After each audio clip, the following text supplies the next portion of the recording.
Dalton, they're going to need to talk to you after this.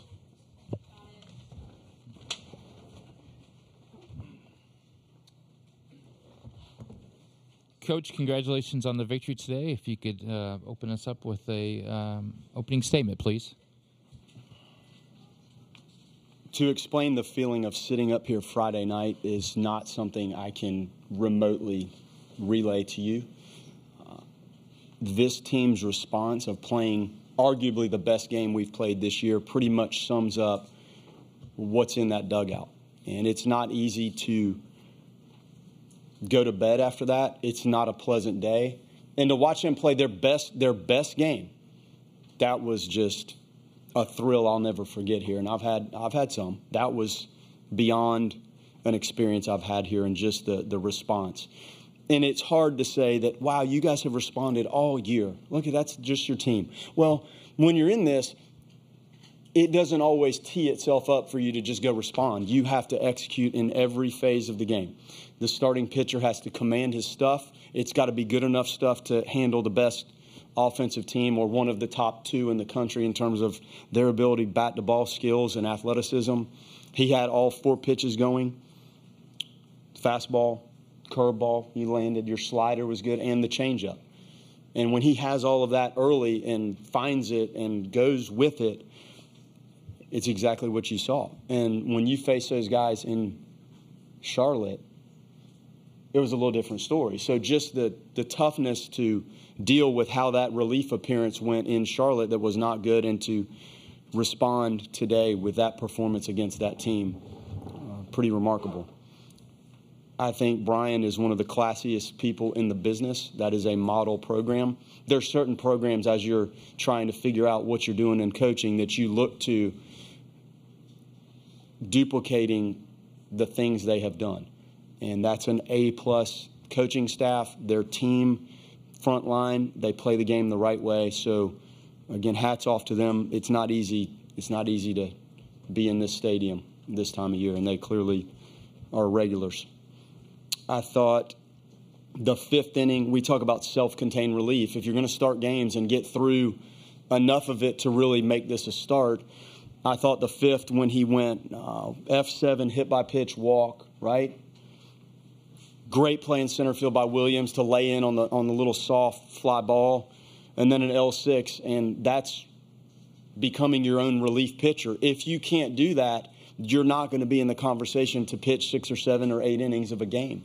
So huge. And I think sometimes the momentum that you gain from getting out of it on the field, you come right in, and we had a really good bottom of the 5th. There were 2 outs and nobody on, if I'm not mistaken, and Cam hits the ball and turned into a double.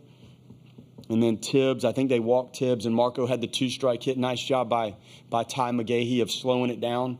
He sensed Marco was getting a little bit frustrated and used an offensive visit, which was really well done on his part.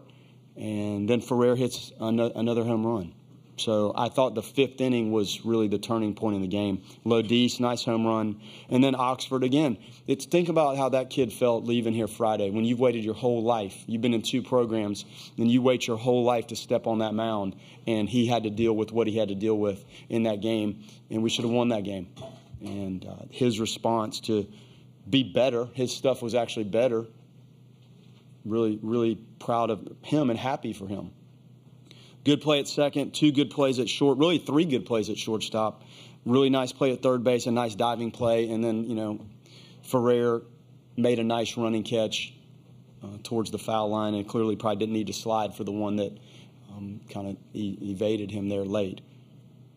That's enough for me. These guys did the real work today, but I'm proud of the response and the answer by this team. I don't know that I've ever been through anything like Friday night, and I haven't been a part of a response to something that I'd never seen on this stage before. Thank you, Coach. We'll open questions for Jimmy and Carson. First question, Aaron. We'll go right here.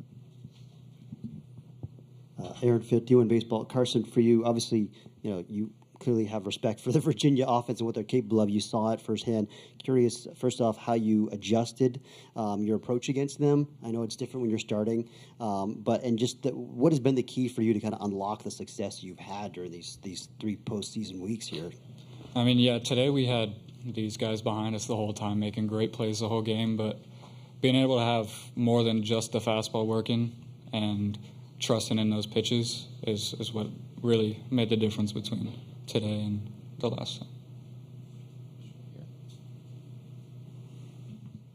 Mark Garland, College Baseball Central. Jaime, can you speak a little bit about your second at-bat, the home run there, and just tell us a little bit about your approach today and how you really were able to take advantage of a really big moment there for your team? Yeah, I was just trying to see something up. He struck me out of the at-bat before on all heaters, and I felt like I was still on the heater, so I was trying to be fastball timing, and I was trying to see something up, and I saw a slider up out of the hand, and I was able to get enough of it to get out of the ballpark. I mean, during BP today, we noticed a lot of balls were leaving the park if they were elevated to left field, and at the end of the day, you got to stick to your same approach. You got to, look for one pitch, and when you get it, you can't miss it.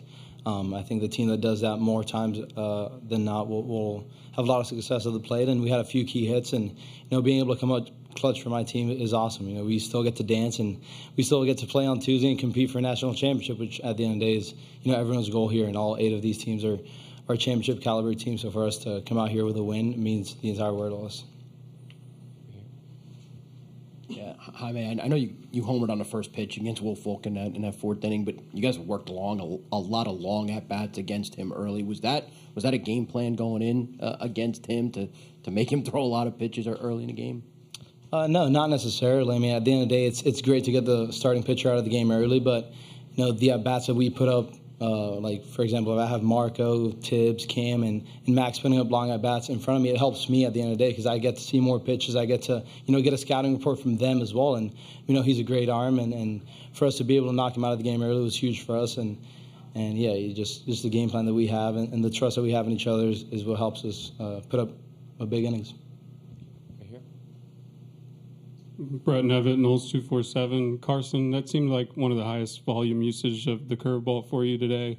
Just how good did you feel with the curveball, and how far has that pitch come since you started working with Micah this season? Yeah, we saw it worked early in the game, and we decided to stay with it. No change what's working. Okay, a couple more questions for that. Matt Talberty from World Baseball Network. Jamie, what's it like to just see guys like Alex and also Cam getting it going for you guys in the 5th inning before you squared your second home run of tonight? It's awesome. I always say that hitting is very contagious. So, when you see the guys in front of you that are putting up good at-bats and they're having success, it means that the game plans that we're going up to the plate with are working. And it gives us confidence. And, you don't want to be the guy that doesn't get a hit when everyone's getting hit. So it's super contagious. We like to have fun. And seeing them in front of me gives us a lot of confidence and gives us a game plan. When they come back in the dugout, like I said, and we know how their fastball's looking that day because, the guy that you're facing isn't the same arm every day. One day he might have a little bit more life to his fastball. So kind of getting that feedback from them and kind of having mature guys in the lineup 1 through 9 is something that helps us a lot for sure. Okay, last question for the student. Jaime, just as one of the leaders of this team, just what was the emotions like yesterday after coming off of Friday, and what allows you guys to be able to respond the way you do? No, it's hard. It was a hard loss on Friday, a game that we felt like we should have won late in that game. But for us to come back and have another opportunity to come out here and compete and play in front of these fans is a true blessing. It's something that we don't take for granted, and we have leaders 1 through 9 in the entire team. So for us to be out here to play and have another opportunity to play for a national championship is something that we don't take for granted. And yeah, we started 0-1, but we've seen teams that have done it. So we have that opportunity, so we're not going to take it for granted. Players, thank you very much for your time. Congrats on the win. Thank you.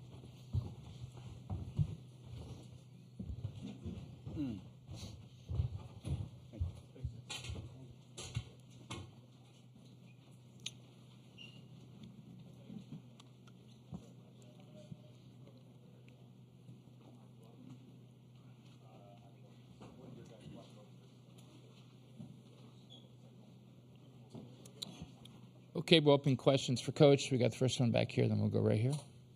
Darren Stoltzfus, Western News, Orlando.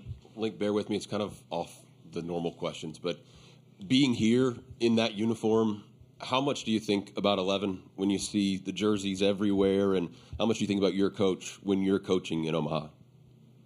A lot, and I hear his voice. Like, and there's things that, as the game's going, I kind of hear You got to have somebody on the mound at the end of the game that you trust. If you remember one thing I've told you, let it be that.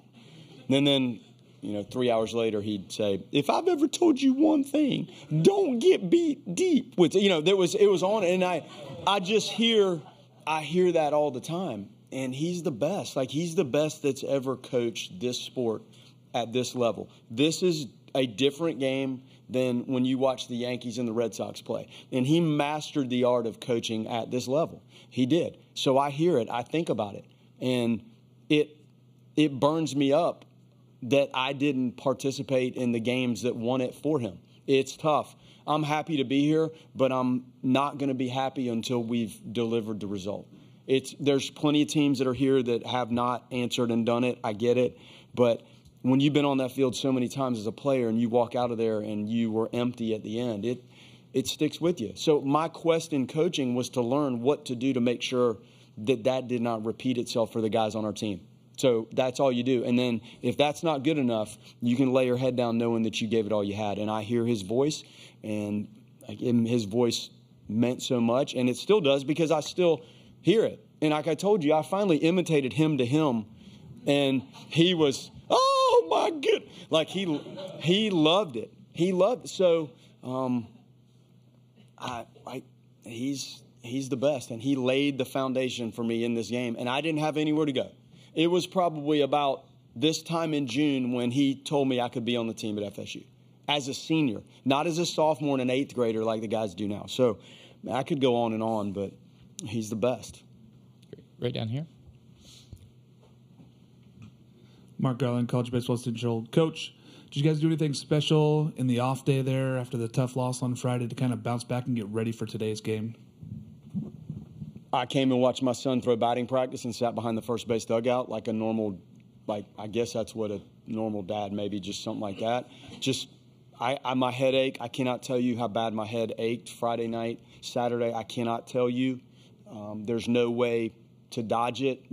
That's how bad you felt. We went to the Kiwanis and the American Legion Service Club lunch. And it was great, great. And it's just weird how stuff happens. They had, the games were coming on, so they had ESPN on the back, and the second speaker was up there, and behind it was us getting walked off.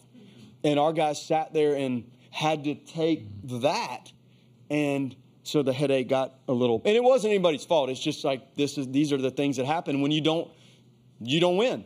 There it is, boys. We didn't get it done, and you can take one more look at it. And the pitchers went stretching through the hitters. I just asked the assistants. I said, you ask the hitters what they want to do. We can go hit. We cannot hit. This hitting in the cage at this time of the year mattered. It mattered to 3 guys that wanted to do it. The rest of them said, we're good.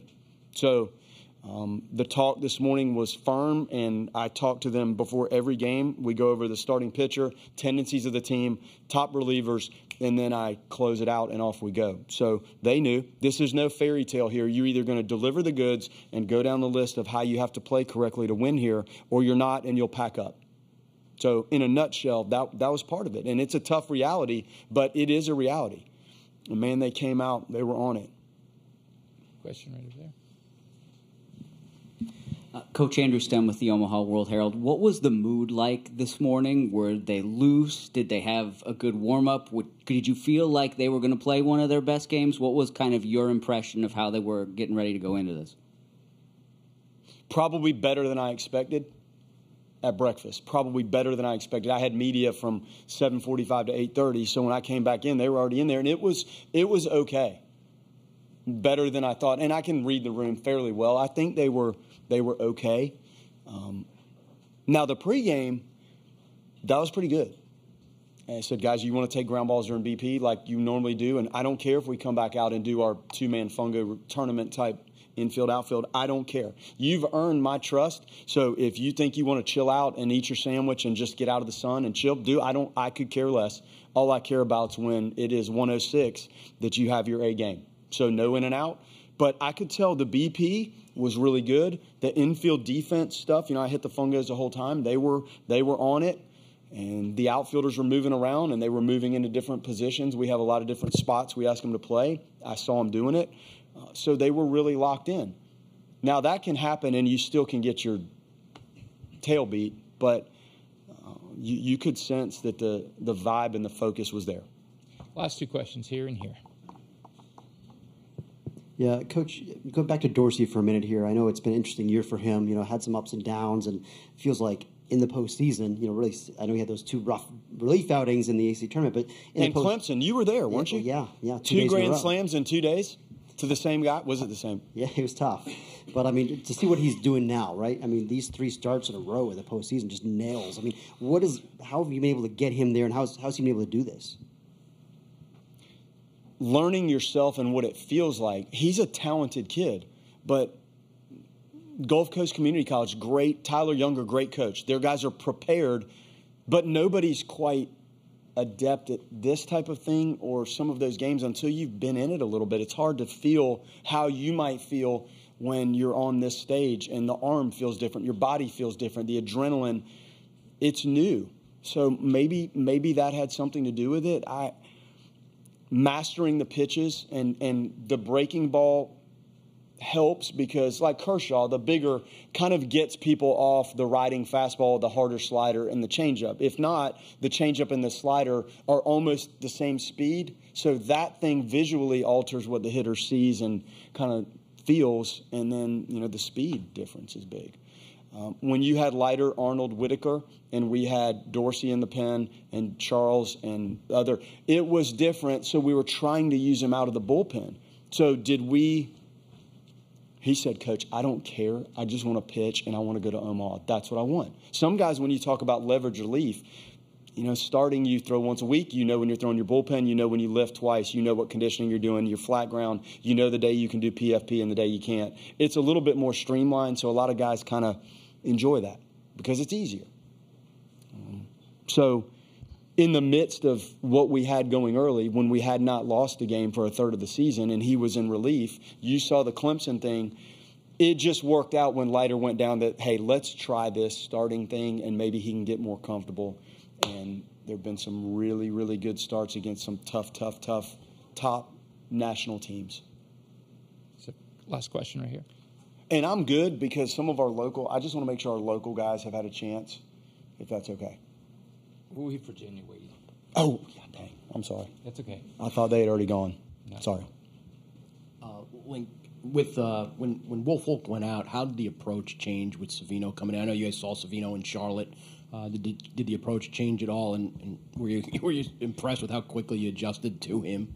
We have 9 different things the hitters choose from to try to do when they're at the plate. 9 things, and it's not rocket science. You probably turn on TV tonight and watch a game here at the big leagues. They're probably doing similar stuff, but we try to work on that. So what you need to grab as there's as many pitching changes as we've seen in these 2 games here. Just different velocity. Wolfolk's fastball was hot, and those guys talked to each other early. It was 93, 94, but they're like, that thing is riding as much as we've seen. And I don't know what really happened.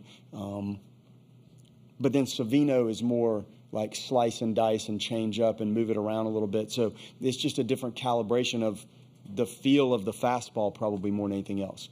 But the guys have taken to this, and it allows you to go to a different golf club for the shot that you need to try to hit. And these guys are like, Jaime's starting to figure it out, and Tibbs clearly figuring out, Cam Smith, the development and use of some of these approaches makes the adjustment much easier when you know what mental button to push. Coach, congrats. And thank you for your time. That's okay. Yes? No, I didn't know that.